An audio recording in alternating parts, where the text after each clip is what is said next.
Welcome my dear student. आज आपका मैं स्वागत करता हूं मेटल 2.0 क्लासेज में। आज मैं आपके लिए लेकर आया हूं नवोदय विद्यालय का भाषा परीक्षण, जो ही बहुत ही मोस्ट इम्पोर्टेंट होता है। बच्चे अक्सर जाकर यहीं फेल हो जाते हैं, क्योंकि हिंदी को हल्के में लेना बहुत भारी पड़ जाता है और हिंदी को समझना बहुत अनिवार्य होता है। तो इसके लिए हमें ग्रामर की बहुत सी पोजीशन चीज़ें याद होनी चाहिए। तो आज से मैं आपको फेल नहीं होने दूंगा। आज मैं आपके लिए बहुत बढ़िया शब्द लेकर आया हूं। और ये देखिए, जो भाषा है परीक्षण, इसको कैसे परीक्षा में शांत दिमाग से इसका आंसर निकालते हैं। और आंसर दिया भी रहता है, एक अनुच्छेद पढ़ना होता है और अनुच्छेद में से ऐसे करके हमें लगभग 5 अनुच्छेद देंगे। 5 अनुच्छेद में से हमें 20 प्रश्न देंगे, 20 नंबर। और यहाँ पर बच्चे लगभग 5 क्वेश्चन 6 क्वेश्चन गलत कर देते हैं। तो अगर आप मेरे चैनल पर आप नए हो तो मेरे चैनल को प्लीज़ सब्सक्राइब जरूर करें, ताकि मैं आपको ऐसे ही वीडियो बनाकर देता रहूं। तो चलिए बिना देरी करते हुए वीडियो पर चलते हैं। तो देखिए, अनुच्छेद मैंने पहले लिया है। पहले भाषा परीक्षण का निर्देश पढ़ लेते हैं। कह रहा है कि इस खंड में 4 अनुच्छेद हैं, प्रत्येक अनुच्छेद पर 5 प्रश्न है। प्रत्येक अनुच्छेद की सावधानी से पढ़ें और उसके नीचे दिए गए प्रश्नों को उत्तर दें। प्रत्येक प्रश्न के लिए 4 संभावित उत्तर दिए गए, जिनकी क्रम संख्या ABCD है। इनमें से केवल एक ही उत्तर सही है। सही उत्तर चुने तथा अपने उत्तर को दर्शाने के लिए OMR उत्तर पत्रिका में प्रश्नों की संख्या को सामने वाले वृत्त को ही काला करना है। आप जानते हैं आपको OMR सीट मिलेगा, जिसमें 100 प्रश्नों के आंसर दर्शाने के लिए दिए जाएंगे।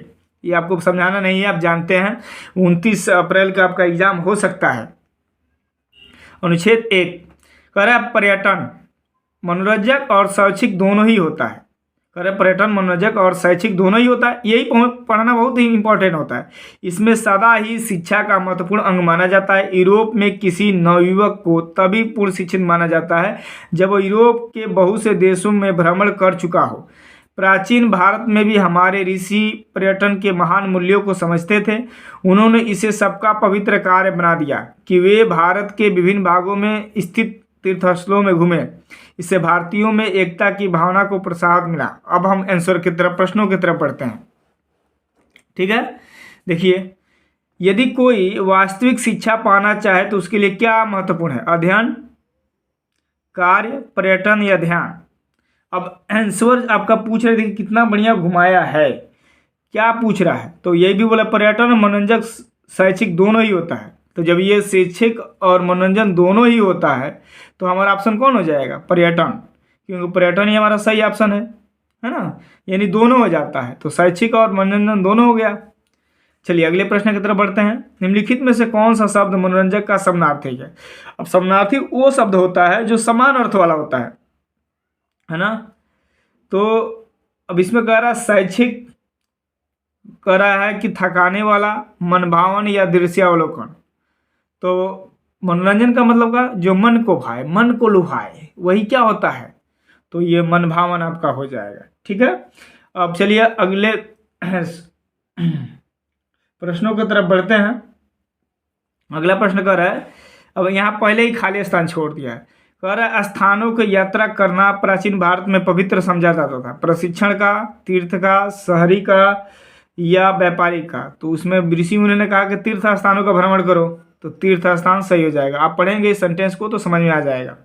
अगला प्रश्न कह रहा है हमारा कि लोग यदि अधिक करें तो दूसरों के साथ एकता का अनुभव होगा। क्या करें लोग तो दूसरों के एकता के साथ अनुभव होगा?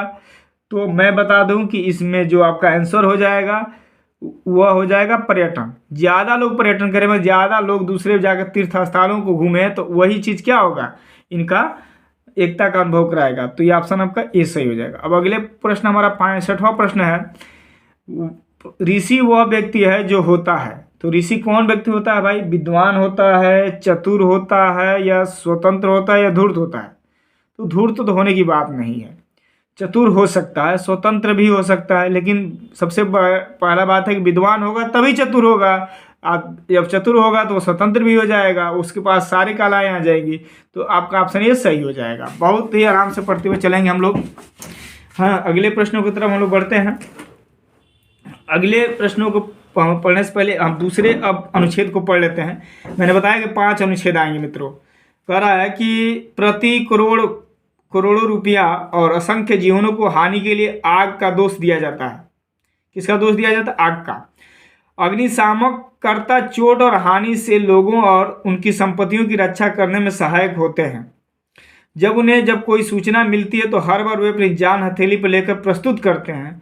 जब भी काम पड़े तो अग्निशामक कर्ता को किसी भी आपदा के घटित होने के कुछ मिनटों में तैयार होकर प्रस्तुत होना आता है, यानी हाजिर होना आता है।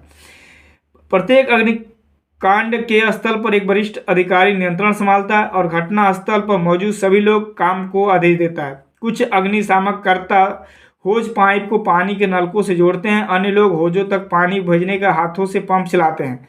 अग्निशामक कर्ताओं के दल ऊंची जगहों तक पहुंचने के लिए सीढ़ियों का भी उपयोग करते हैं। बहुत ही सिंपल है। अब देखिए इसको कैसे आंसर निकालते हैं हम लोग। कह रहा है कि अग्निशामक कर्ता के बारे में सत्य नहीं है। कह रहा है कौन सा ऑप्शन सत्य नहीं है? वे बहादुर होते हैं, वे प्राय अपने जीवन को खतरे में डालते हैं, वे अपने जीवन पर कभी कोई संकट नहीं आने देते, उन्हें उच्च प्रशिक्षण मिला होता है। तो इसमें ये वाक्य सत्य नहीं है कि वे बहादुर होते हैं। ठीक है, वे प्राय अपने जीवन को खतरे में डालते ही हैं, वे अपने जीवन पर कभी संकट नहीं आने देते हैं, वे उच्च प्रशिक्षण भी उनको मिला होता है। तो मैं बता दूं कि इसमें जो आपका ऑप्शन हो जाएगा वो ऑप्शन आपका सी होगा। वे अपने जीवन पर कभी भी कोई संकट नहीं आने देते हैं। वो कहाँ डरते हैं जी? तो यही आपका ऑप्शन क्या हो जाएगा? सही हो जाएगा। ठीक है, अब अगले प्रश्नों की तरफ बढ़ते हैं। किसी भी अग्निशामक कर्ता को आग बुझाने के लिए तैयार होना पड़ता है, मिनटों में, दिनों में, घंटों में, सप्ताह में। तो आपको बता दें कि उनको मिनटों में, कुछ मिनटों में ही तैयार होकर वहाँ जाना पड़ता है ना, तो पब्लिक की गालियाँ पड़ने लगेगी। अग्निशामक कर्ता जान हथेली पर लेकर प्रस्तुत रहने का अर्थ है वे एक पंक्ति में खड़े रहते हैं, वे आग बुझाते हैं, वे अपना जीवन संकट में डालते हैं, वे पंप से होज पाइप को जोड़ते हैं। नहीं, ये तो लोग काम करते हैं, वे अपना जीवन संकट में ही डालते हैं। तो यही ऑप्शन आपका सही हो जाएगा। ठीक है, अगले प्रश्नों की तरफ बढ़ते हैं। वे अपने हाथों में चलाने से आशय है किसी व्यक्ति से काम लेना, अपने हाथों को काम करना, अपने हाथों से काम करना है, किसी व्यक्ति का मशीन का उपयोग करना, अपने शरीर का उपयोग करना। तो भाई देखिए, अपने शरीर का उपयोग तो करते हैं, लेकिन वो सबसे पहले अपने हाथों को चलाने का मतलब अपने हाथों से काम करते हैं, दूसरे की मदद के भरोसे नहीं रहते हैं। तो ये ऑप्शन आपका सही हो जाएगा। अब कह रहा कि इस घटित होने का अर्थ है जो का है, आना, बुलाना, होना, आग लगना। तो घटित होने का अर्थ क्या है? आग लगना ही है, आग लगने पर ही जाते हैं सब कार्यकर्ता। अब चलते हैं अनुच्छेद 3 की तरफ।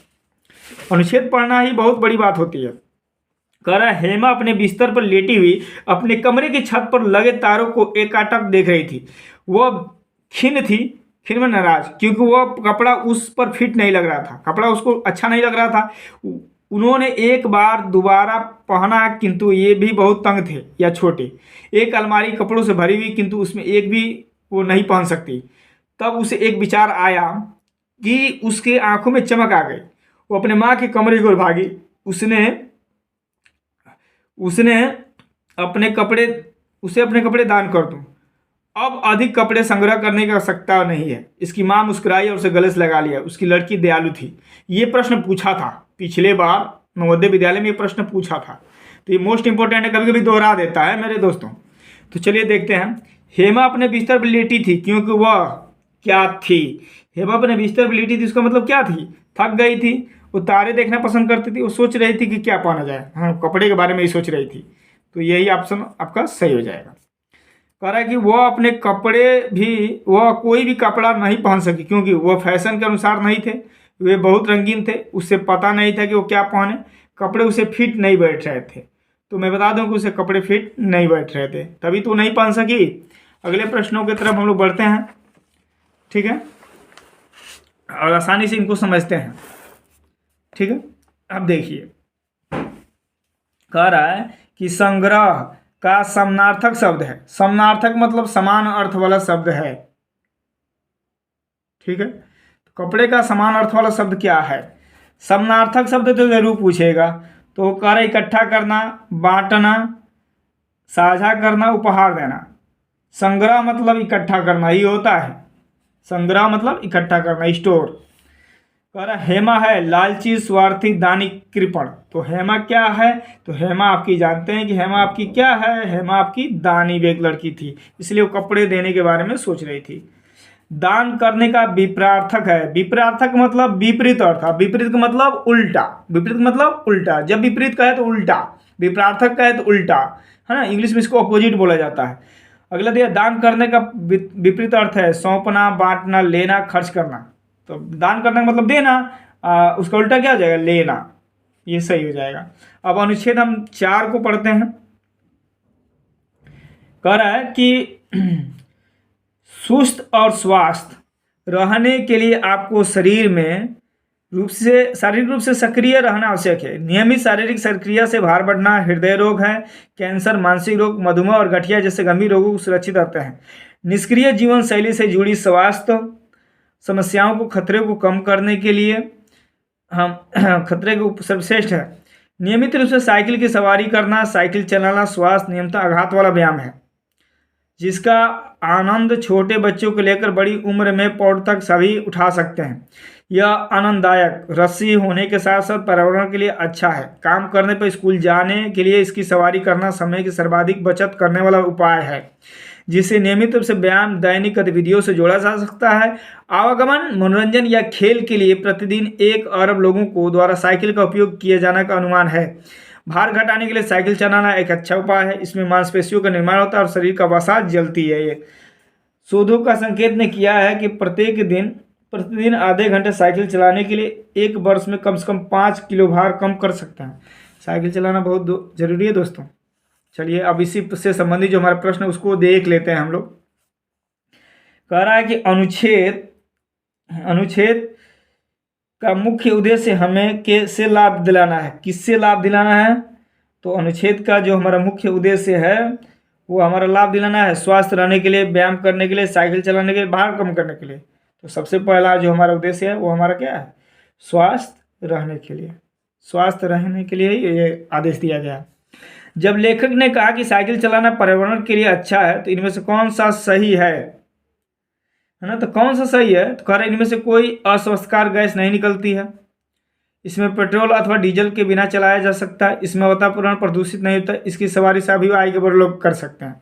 अब ये हम ऑप्शन जब देख रहे हैं ना तो मित्रों ये सारे प्रश्न सही है, मतलब ये सारे ऑप्शन सही हैं और इसमें कोई एक अलग ऑप्शन नहीं दिया है। तो जब सब सही है तो उसमें आपके जो एग्जामिनर वहाँ बैठे रहेंगे, एग्जामिनर जो होते हैं वो इसे प्रश्न किया तो हटा देंगे, नहीं तो आपको इसको छोड़ने के लिए कह दिया जाएगा, या इसमें आप कोई भी मार देंगे तो उसे सही मान लिया जाएगा, क्योंकि ये चारों ऑप्शन आपके सही हैं, कोई भी ऑप्शन सही हो सकता है। अगला है निष्क्रिय शब्द का विपरार्थिक शब्द है। विपरार्थिक मतलब उल्टा, अभी बताए हैं। तो सक्रिय, बेकार, आलसी और काम से जड़ा। तो सक्रिय, निष्क्रिय का मतलब उल्टा सक्रिय। कारण न्यून आघात वाला व्यायाम है वह है जो थकाए नहीं, जो आपको अधिक व्यय ना आए, जो कार्य कुशल ना हो, जो उबाऊ ना हो।